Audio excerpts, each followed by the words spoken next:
What if the thing you've been working toward for years still isn't here?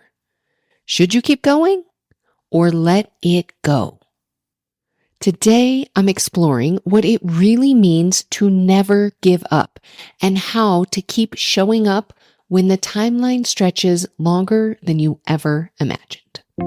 Welcome to Binge Eating Breakthrough, the podcast to help you stop feeling out of control around food and build trust with your body.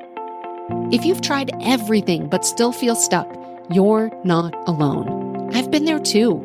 I'm Jane Pilger, and I'm here to help you see binge eating in a new way so you can finally break free.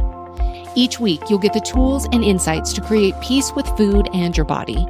Your breakthrough starts now. Hello, trusted listener. I consider you a trusted listener because you are learning how to cultivate trust. Trust with yourself, trust with your body, and you're learning how to trust the unfolding of what life has in store for you, even when it looks nothing like you expected. And that's a little bit what we're going to talk about today. Today is the third in a 3-part series. So if you haven't listened to the last 2 episodes, I encourage you to go back and do that. You don't have to. You can absolutely get plenty out of this episode alone, but it'll give you a little bit of backstory. I've been talking about really recapping my recent experience qualifying for the Boston Marathon. And so the first episode of this series was talking about the recap. The second episode was why rest feels so hard. And today we're going to talk about the idea of never giving up. And I want to really talk about that because this journey for me to qualify for Boston, it was over 10 years in the making. From the time that I decided, I would love to run Boston. Is that really possible? It was over 10 years. There were a lot of things that came up in that 10 plus years that could have absolutely led me to giving up on the dream. I had a near miss the very first time I tried to qualify. I technically ran a qualifying time, but only had 7 seconds to spare. I had a massive injury, bike accident, fractured my pelvis. I could have easily told myself, no, never going to happen. There was a long road to recovery. It was multiple attempts for me to try to qualify for Boston, but I still had this yearning, this desire to run in Boston. And I really did not want to give up. Yes, there were a lot of times that in my mind, I thought, this will never be possible. There's no way. Maybe I should just give up. But I knew there was this piece of me that really wanted it, this desire to run in the Boston Marathon. And I thought, you know what? If I have this desire, then I believe it's meant for me. So as you listen to this, I want you to think about what is the thing that you have a desire for. If you have a desire, I believe it is meant for you. Now, will it happen in exactly the way you think it might or in the time frame you would love for it to happen? Probably not, because that's not usually how these things work. But if you have a desire, something you really want for yourself, my encouragement to you is 3 simple words. Never give up. And I want to talk about never giving up and kind of my journey towards the Boston Marathon, but I also want to talk about this through the lens of never giving up on your desire to become a person who is calm, connected, confident, and peaceful with food. It is absolutely available to you, and I don't want you to give up on that dream and that desire. And I know you have that desire or you wouldn't be listening to this podcast. So I want you to think about anything that you really know that you want for yourself, but either you have given up or you've been tempted to give up as you listen to this episode. Now, I want to be clear. This is not a story of doing the same thing over and over. We have to change how we show up. If we try to do the same thing over and over, I believe it was Albert Einstein who said the definition of insanity is doing the same thing over and over and expecting different results. So never give up does not mean doing the same thing over and over again. We want to evolve how we show up, what we do. But we have to start with a vision, what you want for yourself.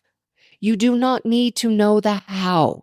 You don't even need to know the timeline or when it will happen, but you do need a vision. So I think back, a great example about this is I think back to when I fractured my pelvis in the bike accident. I had this mental image of what I wanted. At the time that I fractured my pelvis, it was November of 2019. And I had already qualified for a race that was going to be in New Zealand. And it was supposed to be 1 year and 1 day after the date of my accident. And so I literally decided it was probably 1 or 2 days after the accident when I realized the time frame, that was going to be my comeback story. I had the vision.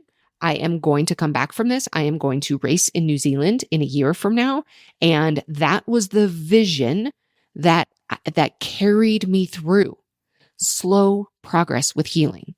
They told me 6 to 8 weeks. It was probably more like 8 months. There was a lot of pain. There was a lot of setback through that injury and what was happening. But I had this vision. I am going to race in New Zealand. Now, if you're hearing the time frame, you probably have already deduced that race in New Zealand in 2020 didn't happen, just like a lot of things didn't happen in 2020 because of the pandemic. So the race got postponed. I actually did not end up racing in New Zealand for a lot of reasons until just December of 2024. So that also was a very long process. But having a vision, I am going to come back, I am going to race again, and I am going to come back stronger. That carried me through. So it didn't unfold exactly the way that I imagined. And I would not have been ready and prepared to race again 1 year later. But having that vision, it came to life in a powerful way. My brain had something to focus on, to create.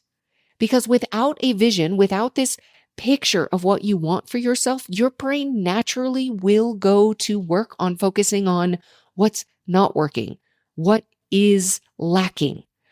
It would, for me, with this accident, it would focus on what I couldn't do compared to what I used to be able to do.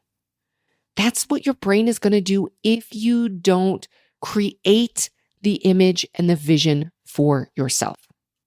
So let me tell you about some practices in holding that vision that helped me hold on to the vision. Number 1 is having a vision board. I generally put together a vision board every year in January. I love to personally have a hard copy vision board. My vision board lives in my closet. It's kind of an interesting place to have a vision board. But what I know is that I am in my closet every day, multiple times, well, at least twice a day, sometimes more. So when I'm in my closet, I see my vision board right there. My vision board is filled with images, with words, with pictures that I have created for myself of really what I want for myself that year.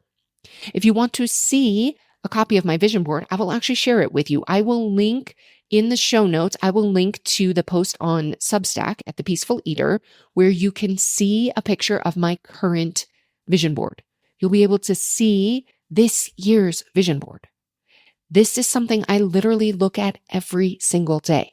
And this vision board, every time I look at it, I'm like, I love to read my vision board.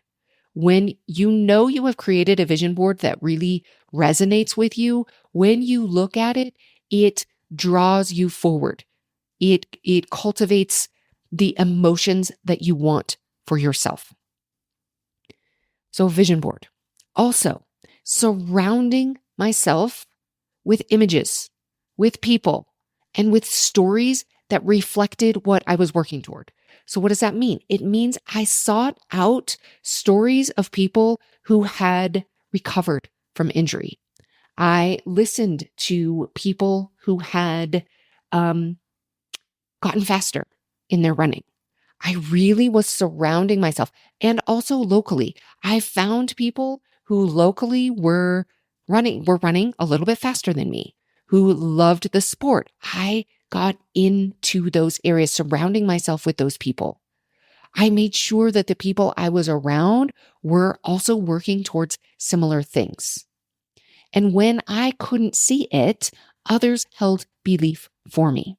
So sharing what you're working towards, and when you are having challenges, to let others help you, help encourage you, others who have been through it. This is the beauty. When somebody else has actually been through this, it's like, oh, I know what that feels like.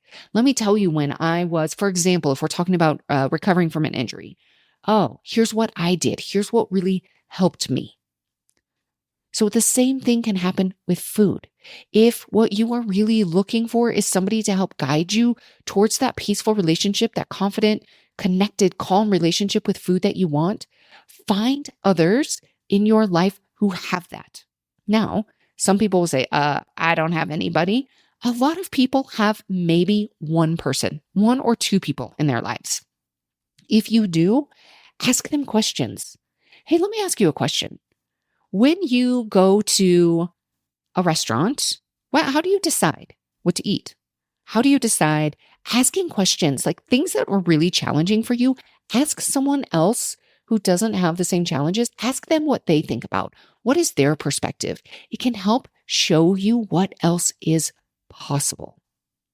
Now, I want to say this about a vision board. If you create a vision board, you want to make sure that as you look at this vision board, it evokes the emotions that you want for yourself. Some people, when they are trying to cultivate a different relationship with food in their body, what they will do is they will put pictures on a vision board of the body they want. Not the body they have, but the body they want. And when they look at those pictures, when they first do it, they think, oh yeah, this will be motivating. I look at this body, this looks like the body that I want. And so that will be my vision for myself.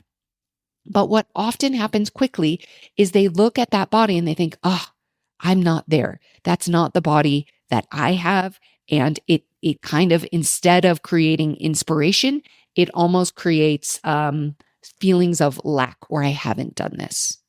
So you need to, and this is not me saying do or don't put any specific pictures on your board, but just check in with yourself. When I look at this picture, is this something that is going to inspire me? If this is going to remind me this is what I want for myself? I like a vision board that really focuses on the emotions that I want to create.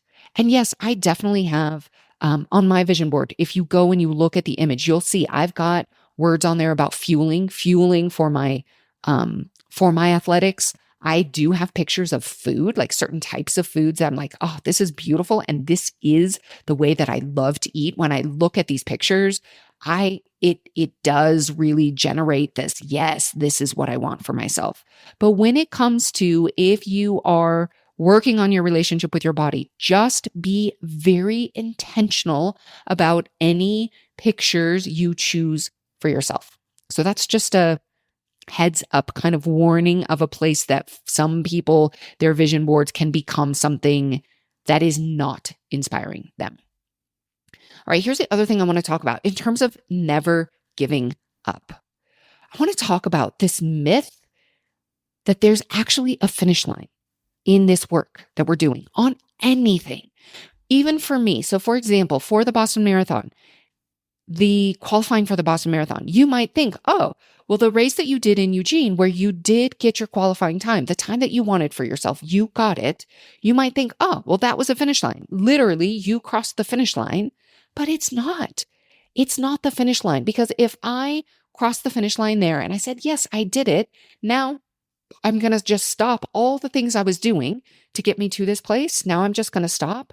Would I be ready to run Boston next year? No. Would I be more likely to get injured? Would I be more likely to treat my body in ways that would not lead me towards the continued progress that I really want for myself as an athlete? Yes, the Boston Marathon. Yes, big goal. And it doesn't stop there. There's going to be more. There are new things. I'm now looking at the next big event that I'm doing. So there really isn't a finish line. It's a moment. And when we are talking about food freedom, your relationship with food, there is no finish line. You don't reach a place where it's over. Like, I have finally figured it out. I can just now stop thinking about food ever again. No, you change who you are as an eater. You become someone who keeps choosing differently for yourself because of the way it makes you feel, the way when you eat in certain ways, the way you have more energy to do the things you really want to do in life. So there's not a finish line. It's who you become. And when you have that more calm, connected, confident relationship with food, now the question becomes, to me, what becomes really interesting is now what? What aren't you doing in your life right now because of the challenges that you're having with food? Said a different way, if you had a calm, connected, confident, peaceful relationship with food, what would you be doing in your life that you aren't doing now? That's the thing I'm curious about. That's where this gets really interesting to me, because it really isn't about the food. The food is a symptom. It's that light on the dashboard. It tells us there's something else going on. But so often we spend so much time thinking and focusing on the food. It's really what's going on under the hood. What is it that we really want to be doing in our lives that we are not allowing ourselves to do because of the challenges and the pain with food? That's what I want you to get curious about. If I wasn't struggling so much with food, with my body, with all of this stuff, what would I be doing? Ask yourself that question. And let that vision of the thing that you would be doing, let that vision carry you forward. Let that propel you as you work on all of these other things. All right, so how else can we apply this discussion around never giving up to binge eating, to recovery, to becoming a calm, connected, confident eater? So many people, when they start struggling again, let's say they've had a period of time where it's like, everything's been pretty good with food. And now I feel like I'm going backwards. I failed again. I thought I had it figured out, and clearly I don't, because here I am again. But here's the truth. Every single time you have evolved. You are not the same person today as you were a year ago. Particularly if you're a person who is doing this work, who is listening to this podcast in order to change your relationship with food. Do not allow yourself to think, there I go again. It's just like my old patterns. It's just like my own old ways. You are evolving every time. If you are trying to do new things, new perspectives, you will evolve. Now, if you're just doing the same thing over and over and over again, then maybe there isn't evolvement. But I would challenge you to say this. If you are listening to this podcast, if you have been listening to this podcast for a while, I promise you, you are not the same person as you were in relationship to food as you were before you started listening to this podcast. The information, the insights, the ideas that you have from this podcast are evolving you as a person. I promise you this path is not linear. It's never linear towards anything that you are trying to accomplish in your life. But that doesn't mean that it's not working. So the encouragement is to never give up. And when it comes to food, I promise you that what worked for anyone who has overcome struggles and challenges and the chains around food to create a more peaceful, free relationship with food. It was never about willpower. It's about getting the right support, the right tools, and the right relationship with yourself. So that's what I want you to think about. It's not the food. It's not what you eat and when you eat and how much you eat. It's getting the right support, the right tools, and cultivating the right relationship with yourself. So I want to emphasize something I said earlier. Never give up does not mean do the same thing harder. Do the same thing over and over and over again. It's about learning, adjusting, and getting really curious and honest with yourself. Where are the things that I'm doing now? What isn't working? What do I need to shift? What additional support or tools do I need to bring into my life? What do I need to work on in my relationship with myself? We want to try again. Keep trying, keep going, never give up, but doing it with new awareness and new support. That is how we grow. So here's my question to you as we wrap up. What vision are you holding for yourself? Or are you a person, if you are, I want you to know you're not alone. Are you afraid to dream again? Are you thinking, nope, can't dream. I can't even fathom dreaming until I overcome these challenges with food. If that's the case, if you are not even ready or able to dream about anything else in your life, I want you to start dreaming about what a different relationship with food would look like. And if you had that, then allow yourself to dream for something else. Every single one of us has a dream inside of us, something we really want for ourselves. So what is that vision for you? My encouragement is to not give up. The next question, what support structures are around you to help hold that vision? So my support structures, my vision board, the people I surround myself with, my own coach, my community of other people who are working towards this goal. What support structures do you have to hold on to your vision? And where are you trying to do the same thing over and over again? And where could you try something different? So I want you, my encouragement with never give up is to hold on to the dream, but allow yourself to change the path. If you see that the path you're on right now is not the path that is going to get you to the dream, let's say you want to go to Florida and you're like, you know what? If I keep on this path, I am not going to end up in Florida. It kind of feels like I might even be going towards California, not Florida. You are allowed to change the path.